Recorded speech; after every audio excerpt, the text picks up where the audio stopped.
Well, BG408 is on the line. How are you doing today? Yeah, I'm doing good today. How about yourself? Yep, I'm doing smashing. Now, your latest single is called G.T.F.O, Ukraine, which stands for Get the Out of Ukraine. So, Exactly. I guess is it pretty obvious what the motivation behind the song is? Yes. So when the war kicked off, I don't know, was it sometime at the end of February, 23rd, 24th, Yeah. and those images started coming in, it just didn't sit right with me. Yeah. Here it is. We have a big country invading a smaller country. For what reason? And I said to myself, if I were, in a Ukrainian's position, or if a country had invaded my country and I had to, I went from working at a tech company or wherever I was the week before, and next thing I know, I'm fighting on the front lines Yeah. for my family, my friends, my jobs, in my homes. What would I want to hear? How would I want to feel? And that song just, got me thinking. So I came up with this song because I wrote this from the perspective of if I were Ukrainian shoulder fighting, this is the kind of things that would be rolling around in my head while I'm doing my job on a daily basis. Yeah. Did you kind of feel like you had to make a song in order to do something about what's going on? I look at the challenges we face globally, and somebody can tell me, hey man, the world sucks, and I'm like, you're 1/8 billionth of the world. Yeah. So look in the mirror. So yeah, I kind of felt I had to do something. I wasn't going to be taking up arms and flying across the ocean. So if I can do something from a point of motivation, something let them know that they're supported, I'll do my job. Yeah, I think there have been some people, haven't there, that I don't know about the US, but even from the UK, people are going over there and helping out. And it's something that is a bit risky, I suppose, because they have to do it sort of unofficially, don't they? Yeah, so there's something like it's equivalent to the Foreign Legion. Several, I was watching, saw the news. Many Americans, I don't know about many, but several Americans are over there fighting. There was a Vietnam vet on the news. I'm like, what is this guy? He must be great. He's like, I feel like I have to do something. And he's probably 70 something years old, but he's over there fighting. So, if this is anything like World War II, we have to do early so it doesn't spin out of control. Absolutely. And you see all the pictures on the news of people who have very ordinary jobs, as you mentioned, giving up their livelihoods, and you see them fighting. It's something that probably even the Ukrainians didn't imagine a few months ago. And I imagine, and I say it could happen to any one of us. So to know that they have support, and a lot of individuals have reached out to me because I've reached out to different people in the Ukrainian army and the military, and they've said, we really appreciate that, that somebody out there has us in mind and they haven't forgotten about us. Yeah, absolutely. Now, in terms of the song, is it directed to Putin specifically, or the Russian soldiers, or maybe the mixture? It's directed towards the military, the military that is invading Ukraine. I have nothing against Russia, I can't even say I have anything against Putin. I can say I have against murdering innocent women and children. I mean, who doesn't? I suspect Russian soldiers have a problem murdering innocent women and children. So I don't think it's unique. So as I said, I figured I had to add my voice just so people can know that these guys have support. And from the news, it's like a lot of the Russians don't, the Russians who are there fighting, they don't want to support it either. And, it's good for them that, they're taking the moral high ground. Yeah, it's interesting because all these atrocities keep happening and they keep claiming that they're not targeting innocent civilians, but that can't be the case, can it? Well, you can miss maybe once or twice, but what was it? They hit a train station, and it just, your heart goes out because it could be you or I, and it just happens to be them by their fault where they live. So it's upended the world, and especially it's upended a lot of lives of people in that Eastern European countries. Yeah. So what was the process of actually writing the song? So I went inside my little head and I said, have there been other songs like this? Yeah. And I thought, well, in the Vietnam War, I'll go watch Apocalypse Now. What kind of songs were they listening listening to then. Yeah. And I thought, well, can I do something of a hip hop nature that captures how I would be feeling if I were fighting this war? Yeah, absolutely. And how long did it actually take you to come up with? It was actually a short process. So I started the first week in March, about a week after the war. Yeah. And I dropped the song, I think, on March 23rd or 24th, a month after the war began. So, I realized that there was so much upheaval happening so quickly. And, I basically took a day off of work. Said, look, I'm just going to work on this project on this Friday, Saturday, and Sunday, then write the music, push through it for the next 3 weeks and get this done. Yeah, absolutely. And it's quite important, isn't it, to do a song about something going on in the world, because in years to come, you might look back and go, oh, I wish I'd written a song or like done something to show support. Right. And like I said, you don't know how long we'll each be here on any given day, they say. So I figure I have a voice, and that's something that I take as a responsibility. If you have a voice, if you have a platform, then make sure you A, use it responsibly, and B, help those who cannot help themselves. So I think it's a requirement. Yeah, absolutely.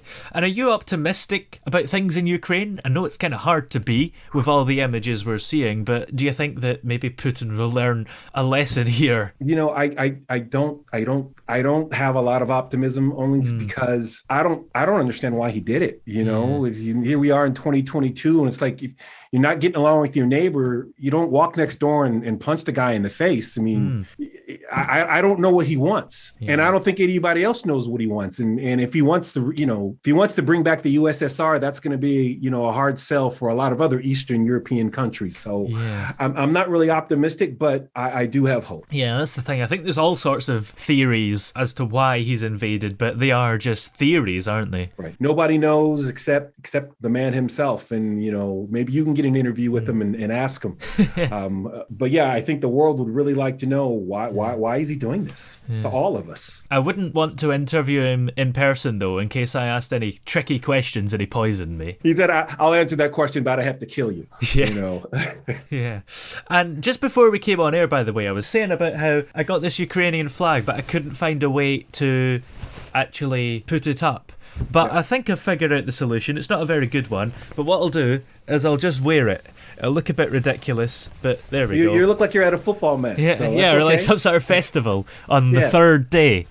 So, in terms of your musical life, really, how did you actually get into music? So, when the pandemic struck and we all went into lockdown at home, I had a little bit too much time on my hand, and I decided, okay, so how do people make music these days? And so, hey, they use this software, so I went and bought the software, and then I went on to one of those masterclass sites and took a class for the software. And then I took a music theory class on writing progressions and notes. And from there, I just, started trying to do what I've been doing and getting a little bit better each time I try a project. Yeah. And starting music during COVID and using all these technology, a lot of it is on you, isn't it? So you have to be a producer as well. Did you find that part quite easy? When you're you think you're at work and your boss says, hey, here's what you have to do and we need it done by this date. You got parameters. But when it comes to music production, it's like you can do anything you want. The parameters don't exist any longer. Yeah. So that is a bit of a challenge because it's like, okay, how do I narrow this down to what I'm working with and give my mind or brain something to wrap around? So learning the processes on how to create. And right now I can tell you, I still don't know if I have a good process, but it's the one I've been using, and I try to improve upon it each time. I take my notes, see what worked last time, see what didn't work, and try to improve on the next time out. Yeah. I suppose the process doesn't really matter, does it? As long as the end result is good. Well, it's funny that you say that because every time I've done something, I always say to myself, this isn't going to work. It's not going to work. It's not going to work.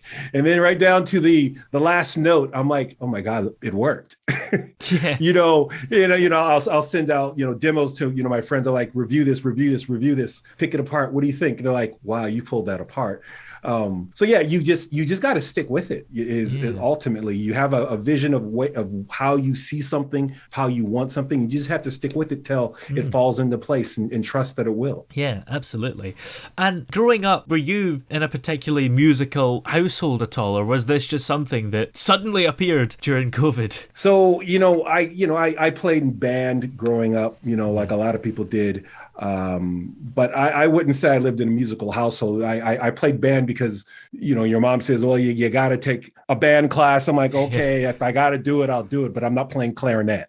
So I took the band classes like everyone else had to. And then I haven't done anything, since leaving high school. It was just pure COVID came around. I'm stuck at home and it's like, why not? Yeah. Do you think you would have started music if COVID hadn't have happened? Yeah, no. I wouldn't have had a reason to. There's nothing. I wouldn't have been stuck at home. Wouldn't have had this extra time, so to speak. So COVID is really what drove this. And somebody said, hey, you keep trying, you keep putting some effort and perfecting the process, because it doesn't come overnight. It's like anything else. So I figured, it won't sound so good in the beginning. As time progresses, I'll just get better at it. Because I imagine, the first Beethoven symphonies probably didn't sound too good. We've never heard them before. So everyone starts someplace. So I just chalk it up to that. Yeah, that's absolutely true. Because some of everyone's early stuff might not be as good. Do you think you would go back in time and delete the stuff eventually? Or do you kind of like it to see how you've progressed? I like seeing where I've become, where I started. Because when I look back on a project, I can say, okay, I learned this in between here and here, and I started employing these features, and I can hear the difference. So when I learn something new, on my last two tracks, I tried this new feature or this new process, and what a difference it made. It used to take me a week or two to set up. Now I can set up in an hour. It's simply a process of learning what to do, what works, and then taking those few tidbits of what works, putting it into the next one, and starting the new project again. Yeah, absolutely. And the thing about COVID as well is that not only have you had more time to make music, but there might be more people on the internet listening to Spotify and things, so you might get a little bit more audience than you maybe would. Yeah, and I think that's important. A lot of the streaming services, audio and video, their numbers went up over COVID because so much of us were captivated audiences. So, why not? And, there are different groups here. I live in San Jose in the Bay Area, San Francisco's music group, producers group, where they just get and have a Zoom call and people submit tracks they've made, and they talk about them and talk about how to improve them. So a lot of people use this as a way to get through the pandemic, I think. I know I did. Yeah, absolutely. And before COVID, of course, and maybe still now, you are an avid snowboarder, aren't you? I'm a huge snowboarder. So I've followed the endless winter before, where I've snowboarded for basically 13 months in a row, went from the northern hemisphere to the southern hemisphere and back to the northern hemisphere. Wow. So snowboarding was pretty much all I did for a while. So yeah. Is snowboarding quite fun? Can it be scary sometimes, maybe? When you're first learning, it's pretty brutal on the body. Somebody says if you can survive the first day, you'll pretty much make it as a snowboarder, because the first day is like being in a car accident 50 times. And the next day it's like if you can walk, you'll get back out there. But like anything else, how badly do you want to learn this new task, and how much are you willing to pay? And when you're learning snowboarding, you're learning to pay because you're falling down again and again and again. Yeah, that's certainly true. It must be one of those things that you have to be committed to do, because a lot of people would give up as soon as they fall over once. Or you have to be committed for trying it, because literally you're falling down a mountain all day long. But like anything else, you fall down 10 times, get up 11, and the next thing you know, you're falling down 6 times and 3 times and so on. So you just got to stick with it, whatever it is. Yeah. And in terms of music again, who would you say are your influences? So, my choice of music, if I look at, if I look at what I have on a playlist right now, I'll see a Roddy Ricch, I'll see a Moneybagg Yo, I'll see, a Little Durk, Little Baby, The Baby. Just all the stuff that, everyone's talking about. and we're hearing how they're flowing. But I'll go back and I love a Tupac or a Biggie, simply because their lyrics were rich and they were talking about less about the glitz of rap and more about the things that were taking place in the world and how it was affecting them and how it affecting the system or society itself. Yeah.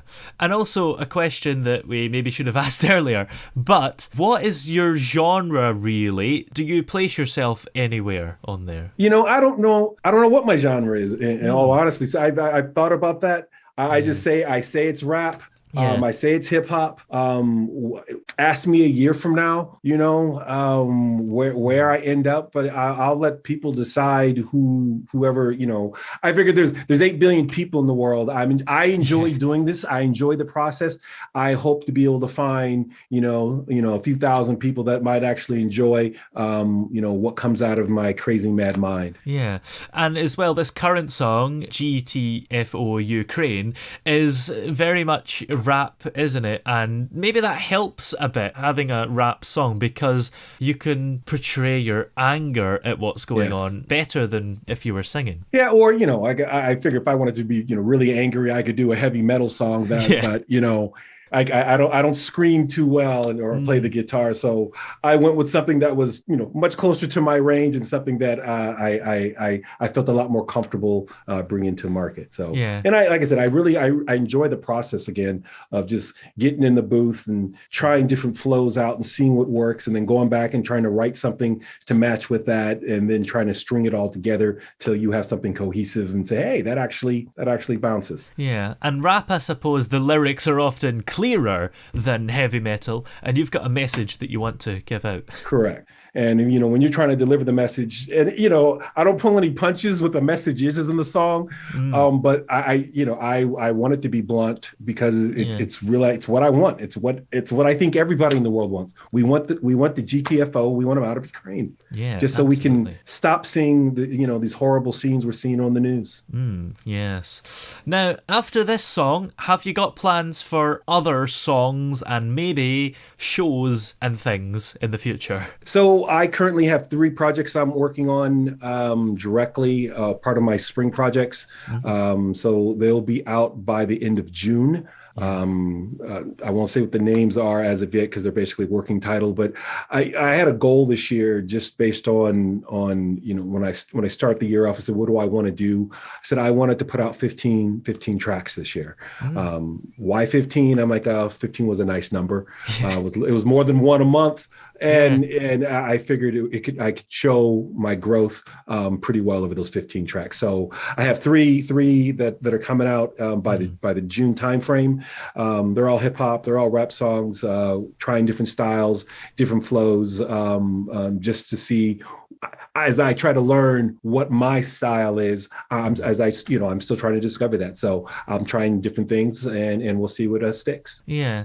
Is it kind of hard to do 15 songs in a whole year because it's almost non-stop?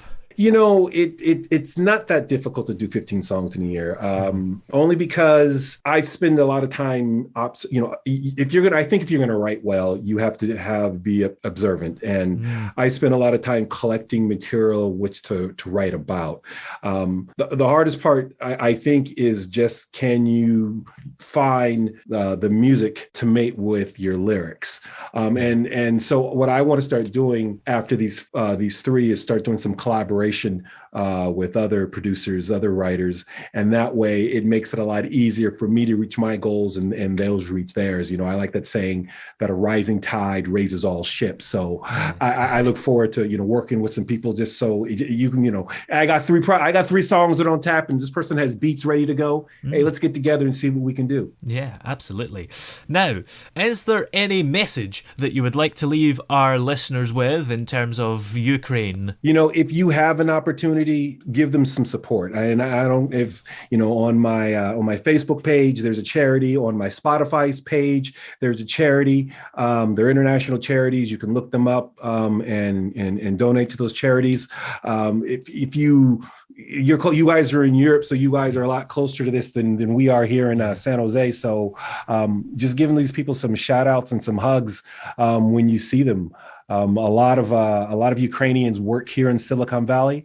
So, a lot of companies are doing a lot of outreach. So if you work at a company that's willing to do that, please support that, because we don't want it to go any further than Ukraine, because if that happens, it's ruined enough. 40 million lives have been ruined. We can't let it ruin 8 billion too. Yeah, absolutely.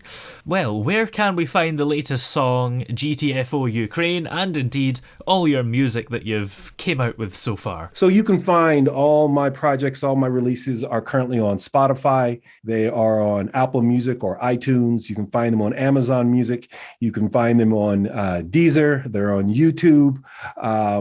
All the major digital platforms have my product right now, and they're available to stream, download, and purchase. Great. Well, many thanks for joining us here on the show today. This is probably the weirdest outfit I've ever worn during an interview, but it's kind of cool, I think. It's appropriate. It's much appropriate.